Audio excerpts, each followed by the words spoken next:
Urban EDC since 2015. This should be an epic one. Shout out first and foremost to Ian from IDK Knife Reviews. Super grateful for the opportunity to check this one out. So I'll have links to his YouTube channel and Instagram down below. So definitely give him a follow, a subscribe. Definitely show him some support, and I'm ultra grateful for the opportunity to check this one out. So let's see, how do we open this box? Here we go. We got a magnet on this side, and again, checking out Urban EDC here for the first time. We got a silica gel, and man, oh man, take a look at this, ladies and gentlemen. Oh, right the wave. This is a very sweet looking one. I believe the name on this one is the F5.5 with Circ and DLC. So oh man, come on, let's take a closer look here, shall we? Oh my goodness, guys, first impressions. I mean, let's get a 2x zoom. This DLC everywhere is looking insane, very reflective. Obviously it's going to be really good for scratches and, you know, being very scratch resistant and all that. There's also a certain level of maybe like a lining, you know, sort of pattern that you sort of see at a specific angle. I'm not sure if you guys can sort of see it. Maybe right there we go, right there. Hopefully the camera is doing it justice. That also looks pretty sick, combined with the dark DLC. DLC stands for diamond-like coating. In case you didn't know, that helps with, you know, making the material, right, whatever's coated with DLC being very scratch resistant. We got a deep pocket carry clip. It's not reversible. They could have done that, I mean, with the filler tab, but maybe they wanted to preserve the looks. We got an opening hole here, pill shape opening hole, and this looks like this might be what, titanium all the way around, I'm assuming. Let's take a look here. Yeah, no pull here. No pull in the back spacer, right? Even the hardware, no pull there. A little bit of pull here on the pivot, not much. And yeah, let's go ahead and take a look here. That back spacer is going to be your lanyard hole. But without further ado, here we go. I'm going to go thumb deployment first. Looks like reverse flick and thumb deployment are your two options. But whoa, bam, right? Oh man, oh man, oh man. If that isn't a gorgeous looking sheep's foot blade right there, One Cliff sheep's foot blade, I don't know what is. You guys take a moment to take that in right now. Is that sick or what? Holy moly, man. That is good looking. I mean, I love DLC as much as the next person. And this one, obviously, combined with this handle, is looking rad. But, you know, this is my kind of geometry right here. All day, every day. Flat grind going on. Good plunge grind situation. And we got a finger choil right there. So you know your boy is going to be forward choking here all day. A little bit of jimping in the midsection. Loving that. Kind of my thumb falls naturally. Right there, that feels good. And the ergos, man, I gotta tell you, right here, this feels right at home. If I do a hammer grip back here, that also feels pretty good. I do feel the pocket clip a tad bit. They gave you the shorter pocket clip, which I can appreciate, instead of one big old long pocket clip. It is a little bit distance from the handle, so if I squeeze really hard, I do feel it there. I might go with like a 8.5 out of 10, right? So I'm sure it goes in and out of the pocket there pretty good. The only thing is it's not reversible. It's something to keep in mind. And we do have Magna Cut steel on here. Check that out. It is printed right there on the blade. If the camera wants to focus, yes, no, maybe so. Magna Cut, there it is. Everyone's favorite steel these days. On the premium end, it is going to be a liner lock. In case you were wondering, we got about, what, 15-20% lockup. That's not bad at all. There's your detent ball.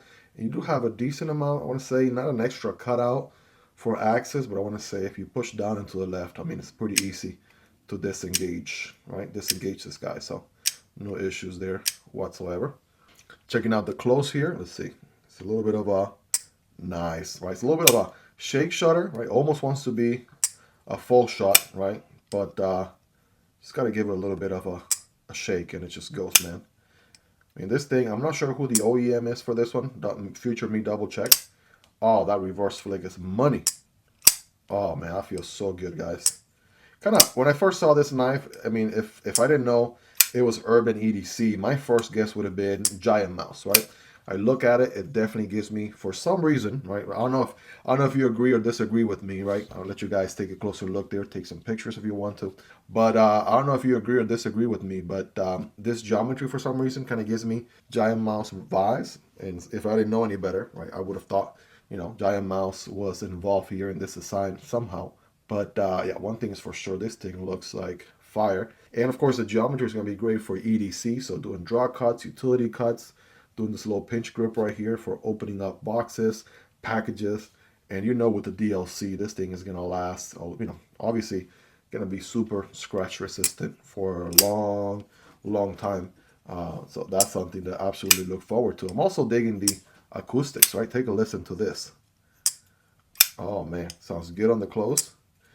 Sounds good on the open.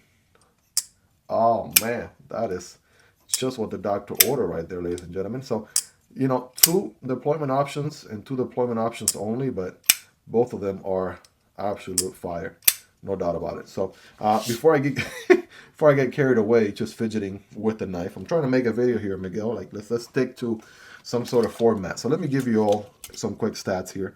7-inch knife. Think like Kershaw Leak Civivi Elementum, right? In that 7-inch realm.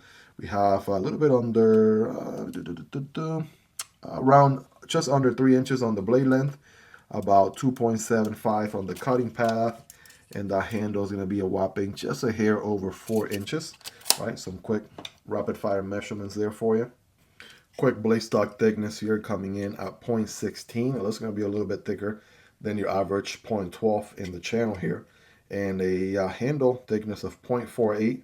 That's a little bit, yeah, very close to the average 0.5 or half an inch here in the channel, which is sweet.